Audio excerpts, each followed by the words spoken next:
We may be witnessing the beginning of an era that will mean the complete annihilation of man. Annihilation? The beginning of the end. It arrives when no one is watching. What's this all about? What's everybody running from? It's the end of everything. It consumes everything it touches. We love each other. What are you going to do about it? It walks in his hind legs. Like a man? No, like a beast that walks like men. It lurks just below the surface. We may be witnesses to a biblical prophecy come true. It seeks destruction. Is there any type of gas we could use? No, we can't take a chance. It might poison the whole city. Something under the church is drooling.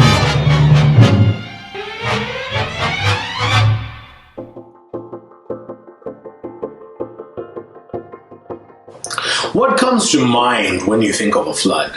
I know that for myself the word flood conjures up images of raging rivers that have burst their banks because they're the images that are shown the most in news media with relation to floods. But the reality of what really happens in a flood is quite different. More often than not, most floods are stealthy and quiet and fast. The water rises without warning and it happens quickly and quietly, and the devastation is huge.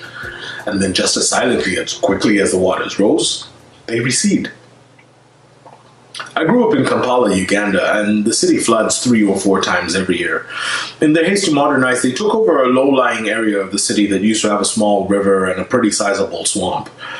Like most developing countries, the development of drainage infrastructure has not kept up with the land grab happening in low-lying, formerly swampy areas. And so when the big rains come, and they come often, the small river turns into an enormous body of water that floods the valley in downtown Kampala, damaging property, sweeping children and adults and vehicles away. And hours later, the floodwaters are gone. And the only evidence of the flood is the skirt of mud on the buildings and the cars that were flooded. A few years ago, I was in Uganda for ministry and holidays, and I got invited to lead worship at a military barracks outside the city. And I had to take my dad's old beat-up pickup truck through one of these flooded areas. While I was driving around surveying the lake of muck, I saw an 18-wheeler drive into it and decided to follow right behind it. Now, it's not the smartest decision I've ever made, but at the time, I was just weirdly determined to get to the barracks to lead worship. The experience of driving through filthy water that submerged the pickup truck all the way to its hood was terrifying.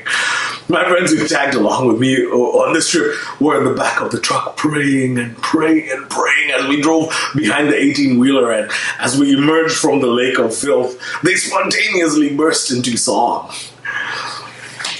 I thought about these floods every time I think about what happens in faith communities every time we do not take Jesus seriously.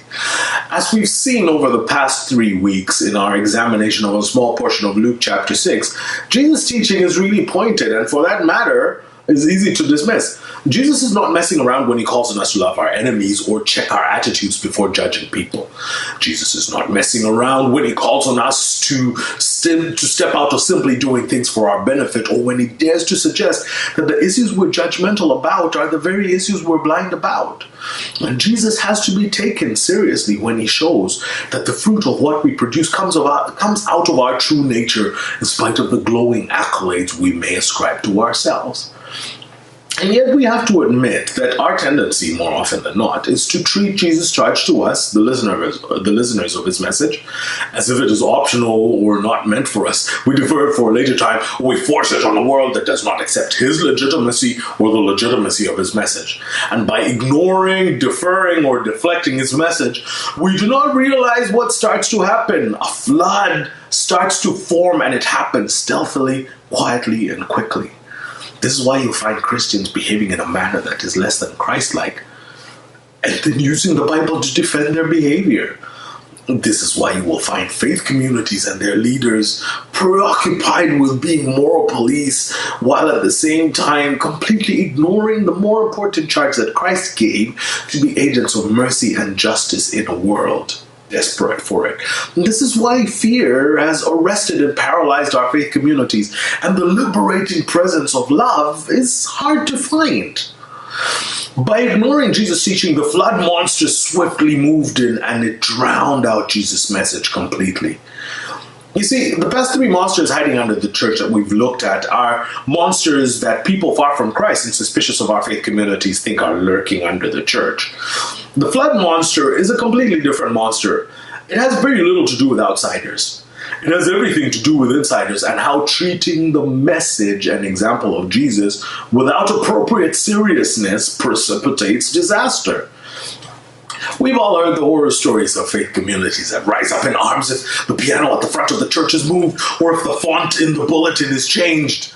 Some of us have previously been a part of these communities, and some of us still are. How is it that communities that are born out of the work that Jesus did and supposedly energized by it can be more concerned about these things or the presence or absence of a plexiglass pulpit than they are about the starving people outside their doors?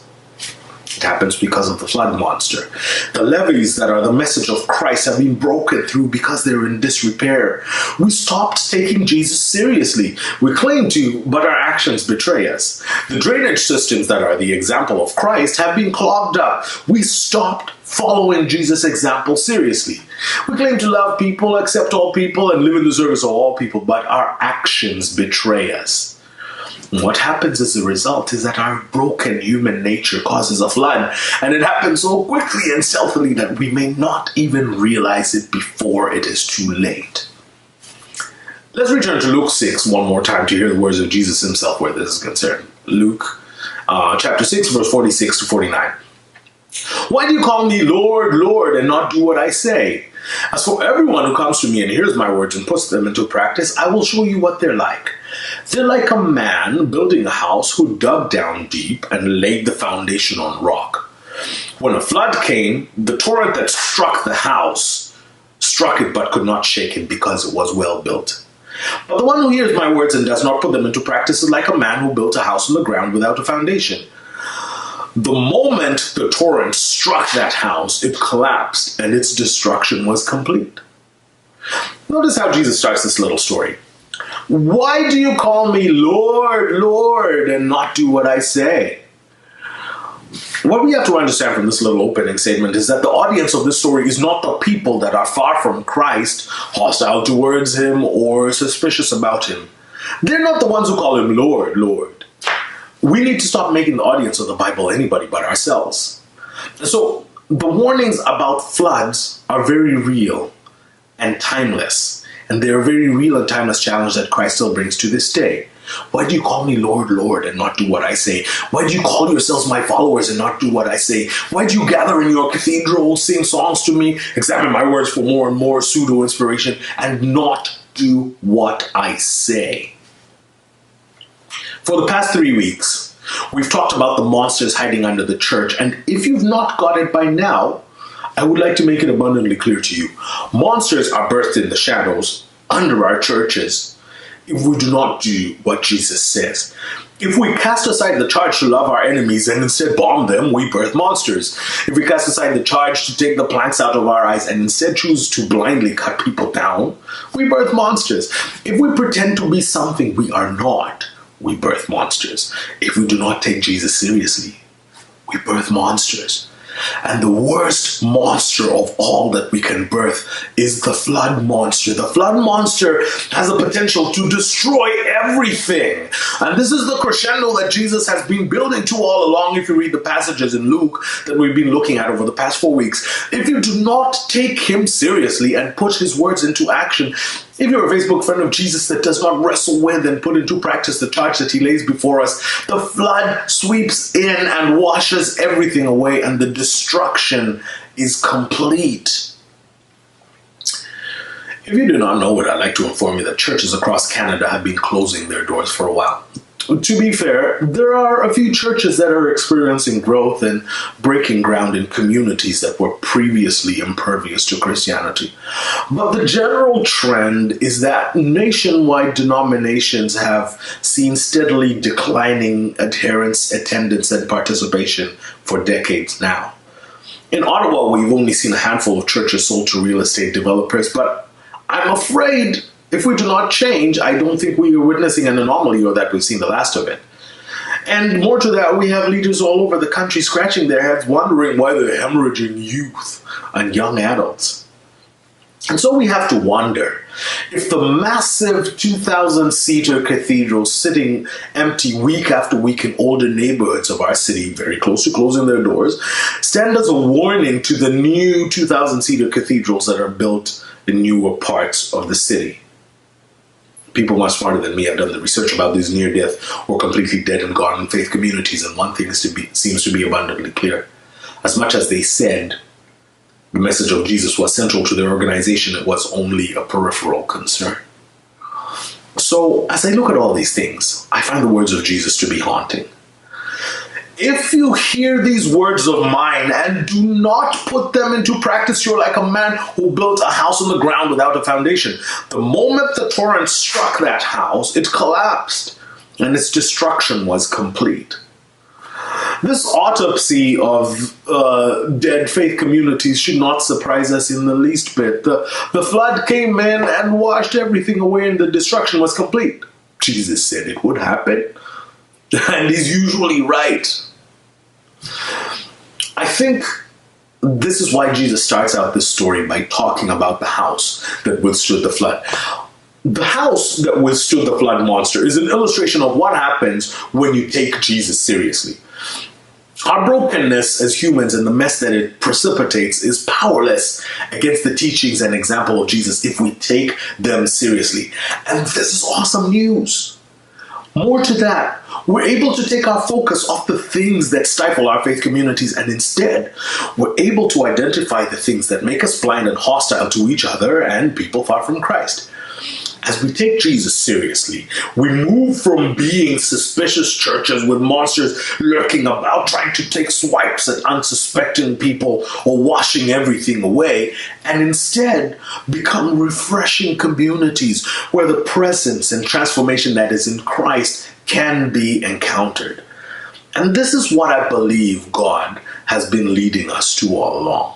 To build Pivot 613 is a house that is resilient even under the threat of a rising flood. If our solid foundation is the unwavering obedience to Christ, his teaching, and his example, we can weather pretty much any monster. If we got passionate about radical grace, boundless mercy, and sacrificial, mind-boggling love as the DNA strands for everything in our faith community, I mean everything, relationships, planning, hardship, education, finances, whatever, I think we'll be squarely on the path to building something absolutely awesome, something that the flood monster is powerless against. So we need to end this flooding series and transition to a time of discussion. And I'd like to pose a few questions. Hearing Jesus' words and the reason for the flood monster, what thoughts does it trigger in your mind? What flood monsters have you seen in faith communities that you have been a part of that have drowned out the message of Jesus? How do we take the message of Jesus about the flood monster and make it personal?